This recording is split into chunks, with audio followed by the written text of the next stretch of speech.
Hi everyone, welcome to week 5 and the last week of our project 1 and congratulations. So last week you guys did a great job. I really enjoy viewing your initial post and I love them so much. So this week I'm going to show you the page of week 5.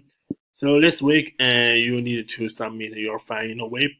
So this week we will only have 3 tasks and the last one is optional. The first task is to watch this video, and the second one is please submit the link to your file in the web in the assignment so I can give you grade. And I will also give you some comments. And the last task is that if you have already finished your own web in the week 4 initial post, you can add some basic features or advanced features if you want, but it's just optional, not required. And if you want to learn more things about web design, so you can learn things about HTML and CSS. So these are 4 online courses that you can learn about them. So that's it. That's all for this week.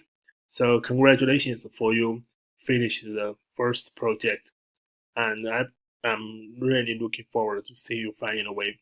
Thank you. See you next Tuesday. Bye.